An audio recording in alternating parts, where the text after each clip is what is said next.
All right. Hello, people. Today I want to tackle an article that a friend in Russia sent to me in an attempt to have some understanding of Slavic culture. However, the article has a ton of sarcasm in it.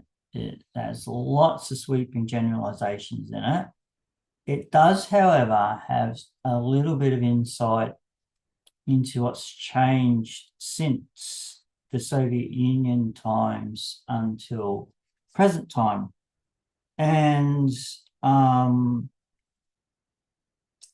whatever your opinion of the Soviet Union is, you will generally find most people interviewed that grew up in that era, if they were community-minded and cared about their fellow human being, had no issues with the Soviet Union whatsoever.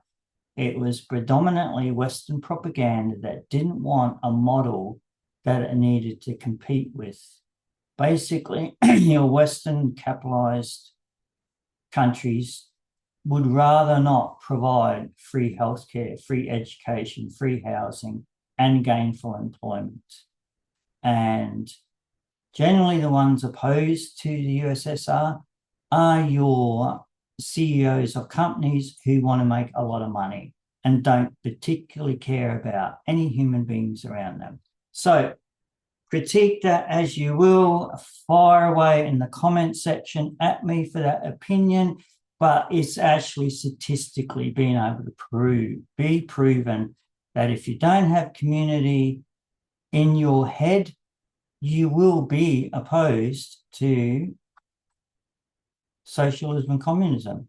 Capitalism breeds poverty, crime, and it breeds individualization, where you need to be better than that person. How dare that person be better than me? Oh, my entire world's just collapsed.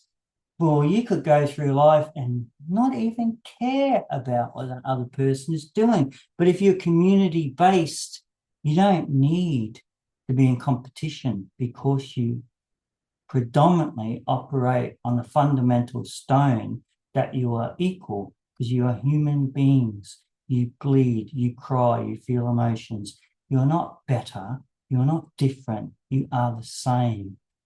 So with that little improv preamble, it's relevant to what we're about to read, whether you decide to agree or not.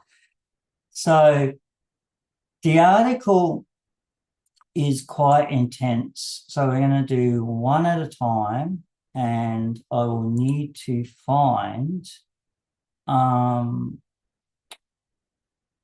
what it starts with. So it starts with this, okay? So the preamble of it,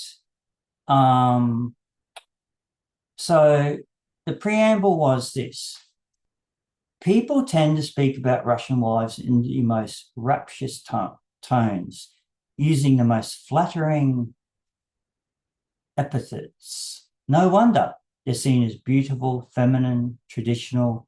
In the early 2000s, these traits appealed to the foreigners tired of feminism at home.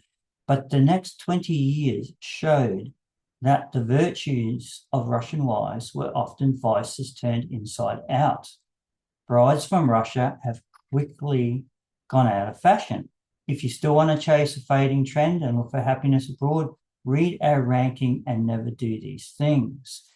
We decoded a list of misconceptions which, on closer inspection, turn into rather irritating traits of Russian wives, and they can repel not only foreigners. So I will just need to check that what I'm reading from is in fact correct, because I've had to, of course, translate it. So here we go. Number one, this is a point, and then you will hear my natterings about it. and whatever limited experience I have with Slavic people. So a Russian woman respects men equals a Russian woman is painfully eager to marry and will do a lot for it. From about age 5, girls in Russian families are still told that the best thing they can do in life is to get married by 18. A girl is firmly convinced that she could conquer space, invent a cure for cancer, or save the planet from ecological disaster. But none of it means anything, and nobody cares until there's a ring on a finger and a stamp and a passport. So why waste time on trifles? She should immediately fulfill her main purpose. The status of married woman is like a quality mark, and if the husband is a foreigner, that's not merely quality, that's premium grade. For this, she can respect a man a little and even forgive all his flaws, including alcoholism and impotence, but only until he becomes her husband. The only problem, there are fewer and fewer men in the world willing to be an accessory to someone else's status for free. So, what's the critique? The critique is there's just no way that it's exclusively about Slavic women. No way at all. In 1950s Western society, it was the same. You had your housewife at home behind the white picket fence in the kitchen. A literal place in the society was wife and mother. So to try to limit this to Slavic women is just not a comparable thing. Of course, there is culture. Absolutely, there's culture, and that is what the difference is right there, is culture. So marriage is such, it's almost becoming antiquated in this day and age. We've reached, the planet in 2025 has reached nearly zero population growth, right? And why? It's a myriad of reasons. A lot of women will tell you in forums that if there's a photo from even the 1960s, let alone the 1950s, men will generally say, oh, you know, the good old days, women weren't tattooed, they weren't pierced, there wasn't particularly the whole, dare I say it, feminism thing. And just so you know, and this is what's interesting about the USSR, with all that it was flawed with, and you'll never hear me say it was perfect, because nothing's perfect, but Slavic countries did not ever need to go through feminism because it was actually a matriarchal society. It wasn't a patriarchal society. So women weren't deemed to be second-class citizens, not in its history. You will find World War I, World War II footage, World War II footage of women constructing houses, pouring concrete down block walls, wheeling wheelbarrows around. Why? Because they weren't deemed as the fairer sex. They were deemed as a comrade, and they were deemed as equal. So the concept of marriage, I'm not sure where it's sort of become skewed in society, but of course, because they were female and they were the ones that had babies, and it was a community-based society, it was in its best interest for people to have babies. And there was even a thing in USSR about the mother hero. So if you had so many babies, you were actually given a medal by the government. So yes, for sure, there is just enduring traits of chauvinism around. But all of that is is a man's inferiority complex.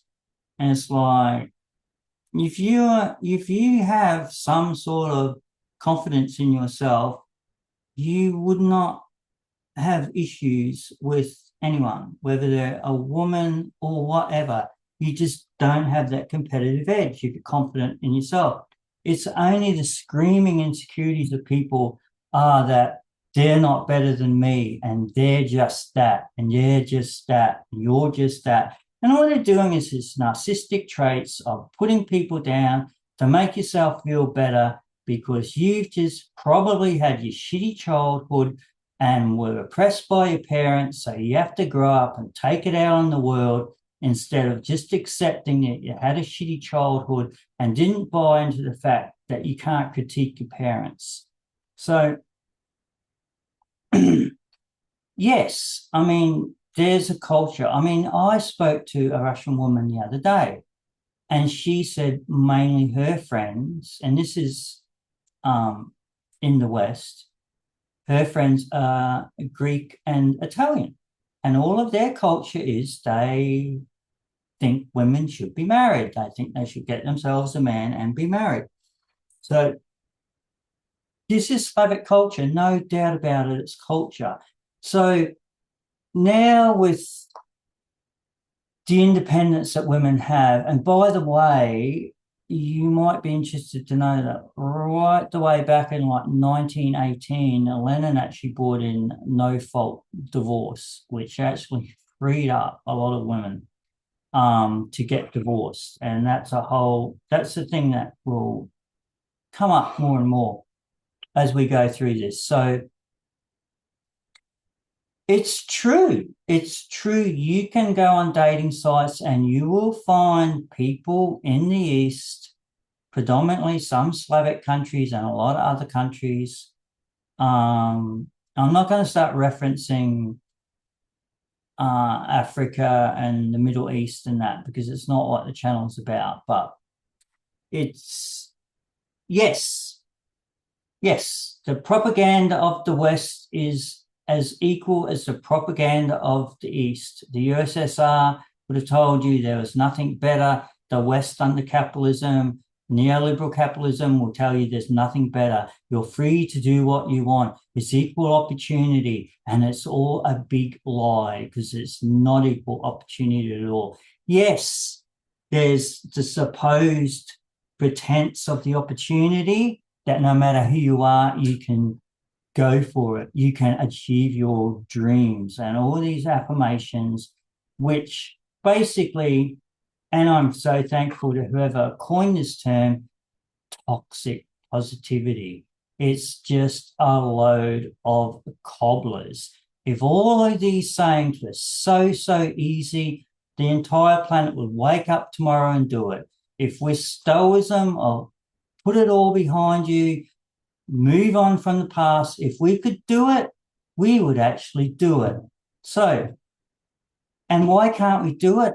Because of, trauma, bad parenting, experiences in your life.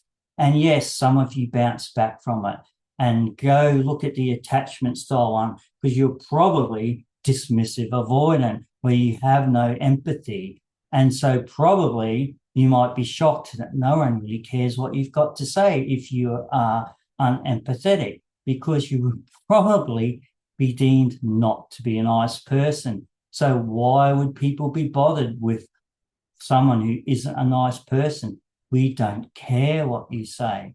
So, yes, it's true. In these societies, a woman could conquer space. I mean, look at, even in the West with the American one, that the movie about 4 women, one of them worked out the calculations to get a spacecraft in space. She was up on a ladder on the blackboard, but she was a female. She's a female in the West. Oh my goodness. We can't let a female show us men up, can we? No, none of that's happening around here. But you know what? I've got a book over there of women artists in around the 1920s who were commissioned by the government to paint and be creative and follow their desires in life. It's like the myth and propaganda I debunk on a daily basis of what went on in the Soviet Union. And no, I didn't grow up in it. No, I didn't. But what have I done? Spent a lot of time collecting books, reading stuff on it. And of course, you'll come up with Stalinism. Of course, you'll come up with it. Go do some research. Find out how many people actually die under capitalism, where it's like, oh, it's your fault you're homeless. It's your fault you're that. Why? Because you don't want to take the responsibility for someone else. So, and guess what? An entire government, Russia had a policy of no homeless people. Go look at it now since the collapse of the USSR. And what do the women do now? And guess what? Through all of this, so this will come up later, but you've got this. So you've got women. Now, the article's about Russian women, okay? I didn't write the article. I'm just referencing it. So women all around the world have bought in the propaganda of the West and the better life, okay? But boy, go look at domestic violence stats in capitalist countries versus Eastern countries. Go have a look at it. Go have a look at what goes on in Australia. It's like a woman is killed by her partner in a minimum of one a week. And we have to have campaigns around domestic violence. Oh, men, don't hit your wife. It's like these people have to be told that. And we're like better. And other political systems, the political system deems the culture. It's like communication is like the culture you are is the communication you have.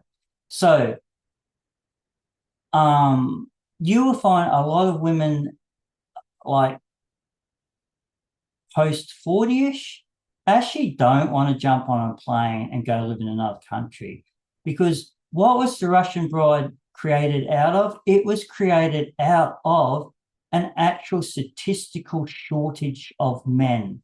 There are stats out there you can find where there's like 3 to 4 women to every man in Russia. And the men died of alcoholism, they died because of wars, they died because of their stoicism. I'm not going to the doctor because I'm not sick. And, oh, they dropped dead of cancer not too long after that. So these women, literally there could be Russian women who never have the chance to marry and have kids. So what do? They look elsewhere. And are they looking elsewhere for the better life? No, they're not. They're actually looking elsewhere to find a man simply because there isn't one in their own country. So there's a lot of confusion about that they just want out of the country to a better life. But you'll find some of them actually want you to move and be with them because they're connected to family, they're connected to culture. I have known Slavic women who will leave Russia and go to Germany's one example, Poland's another example. As they've gotten older, they cling more to their family, to their children. And I guess that's some of that culture of the children will look after the parents because the parents looked after the children. I have my own thoughts on that sort of thing, but if everyone's happy in that situation, that's why it is. So that's predominantly point one is I don't know so much I don't know how true that is that the women could conquer space, invent a cure for cancer. There's plenty of prominent Russian women. And pre-Soviet times, there was always Catherine the Great. Go read up on that woman. She changed a lot of things in the world. And there were lots of women who were empresses and ruled over countries through Slavic countries. But have we had an American female president? I don't think so. And why? Because they're patriarchal. And why are there ones in, don't quote me on this, not Moldova, but there was a female president in one of the Slavic countries who was quite left-leaning and ecologically invested in addressing environmental issues. And why do women get voted in over there? Because they're matriarch. So that will be the end of point 1, and I'll tag the rest of them onto this.